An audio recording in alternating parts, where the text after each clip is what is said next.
Chapter 2 First Steps Part 2. This world has a good many of these demoniac natures, but there are some gods too. If one proposes to teach any science to increase the power of sense enjoyment, one finds multitudes ready for it. If one undertakes to show the supreme goal, one finds few to listen to him. Very few have the power to grasp the higher, fewer still the patience to attain to it.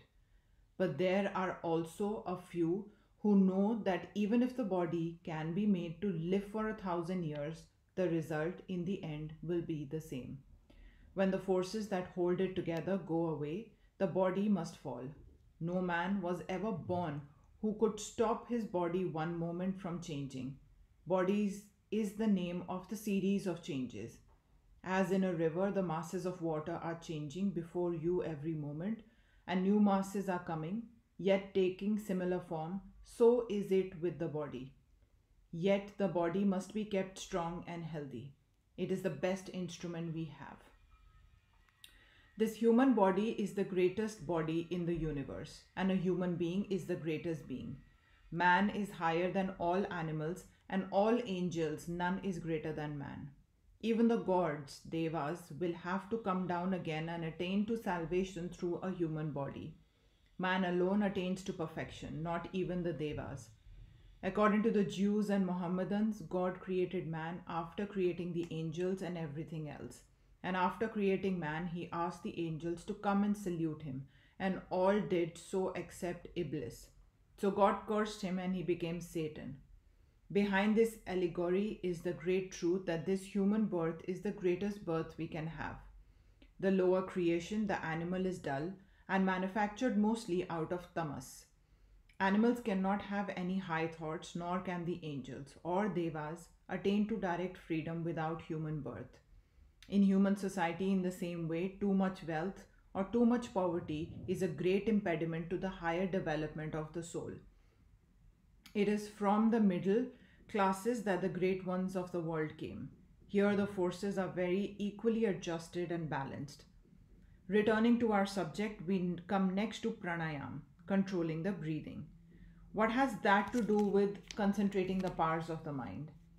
Breath is like the flywheel of this machine, the body. In a big engine, you find the flywheel first moving, and that motion is conveyed to finer and finer machinery until the most delicate and finest mechanism in the machine is in motion. The breath is that flywheel supplying and regulating the motive power to everything in this body. There was once a minister to a great king. He fell into disgrace. The king, as a punishment, ordered him to be shut up in the top of a high tower. This was done, and the minister was left there to perish. He had a faithful wife, however, who came to the tower at night and called to her husband at the top to know what she could do to help him. He told her to return to the tower the following night and bring with her a long rope, some stout twine, packed thread, silken thread, a beetle, and a little honey. Wondering much, the good wife obeyed her husband and brought him the desired articles. The husband directed her to attach the silken thread firmly to the beetle, then to smear its horns with a drop of honey, and to set it free on the wall of the tower with its head pointing upwards. She obeyed all these instructions, and the beetle started on its long journey. Smelling the honey ahead, it slowly crept onwards in a hope of reaching the honey until at last it reached the top of the tower, when the minister grasped the beetle and got possession of the silken thread. He told his wife to tie the other end to the pack thread, and after he had drawn up the pack thread, he repeated the process with the stout twine, and lastly with the rope. Then the rest was easy. The minister descended from the tower by means of the rope and made his escape. In this body of ours, the breath motion is the silken thread. By laying hold of and learning to control it, we grasp the pack thread of the nerve currents, and from these the stout twine of our thoughts, and lastly the rope of prana, controlling which we reach freedom. We do not know anything about our own bodies. We cannot know. At best, we can take a dead body and cut it in pieces, and there are some who can take a live animal and cut it in pieces in order to see what is inside the body. Still, that has nothing to do with our own bodies. We know very little of them. Why do we not? Because our attention is not discriminating enough to catch the very fine movements that are going on within. We can know of them only when the mind becomes more subtle and enters, as it were, deeper into the body. To get the subtle perception, we have to begin with the grosser perceptions. We have to get hold of that which is setting the whole engine in motion. That is the prana, the most obvious manifestation of which is the breath. Then, along with the breath, we shall slowly enter the body, which will enable us to find out about the subtle forces, the nerve currents that are moving all over the body.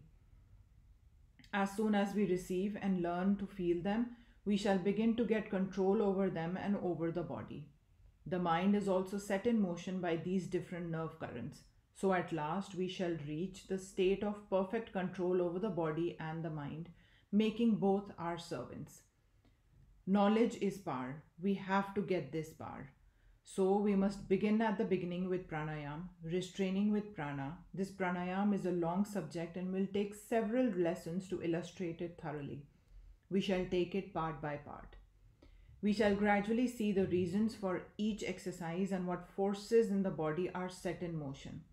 All these things will come to us, but it requires constant practice, and the proof will come by practice. No amount of reasoning which I can give you will be proof to you until you have demonstrated it for yourself. As soon as you begin to feel these currents in motion all over you, doubts will vanish, but it will require hard practice every day. You must practice at least twice every day, and the best times are towards the morning and the evening. When night passes into day and day into night, a state of relative calmness ensues. The early morning and early evening are the two periods of calmness. Your body will have a like tendency to become calm at those times. We should take advantage of that natural condition and begin then to practice. Make it a rule not to eat until you have practiced. If you do this, the sheer force of hunger will break your laziness. In India, they teach children never to eat until they have practiced or worshipped, and it becomes natural to them after a time. A boy will not feel hungry until he has bathed and practiced. Those of you who can afford it will do better to have a room for this practice alone. Do not sleep in that room, it must be kept holy. You must not enter the room until you have bathed and perfectly clean in body and mind. Place flowers in that room always. They are the best surroundings for a yogi. Also, pictures that are pleasing. Burn incense morning and evening. Have no quarreling, nor anger, nor unholy thought in that room. Only allow those persons to enter it who are of the same thought as you. Then gradually there will be an atmosphere of holiness in the room, so that when you are miserable, sorrowful, doubtful, or your mind is disturbed, the very fact of entering that room will make you calm. This was the idea of the temple and the church, and in some temples and churches you will find even now, but in the majority of them the very idea has been lost. The idea is that by keeping holy vibrations, there the place becomes and remains illumined. Those who cannot afford to have a room set apart can practice anywhere they like. Sit in a straight posture, and the first thing to do is to send a current of holy thought to all creation. Mentally repeat, let all beings be happy, let all beings be peaceful, let all beings be blissful. So do to the east, south, north, and west. The more you do that, the better you will feel yourself. You will find at last that the easiest way to make ourselves healthy is to see that others are healthy, and the easiest way to make ourselves happy is to see that the others are happy. After doing that, those who believe in God should pray not for money, not for health, nor for heaven, pray for knowledge and light. Every other prayer is selfish. Then the next thing to do is to think of your own body and see that it is strong and healthy. It is the best instrument you have. Think of it as being as strong as adamant, and that will help of this body you will cross the ocean of life. Freedom is never to be reached by the weak. Throw away all weakness. Tell your body that it is strong, tell your mind that it is strong, and have unbounded faith and hope in yourself.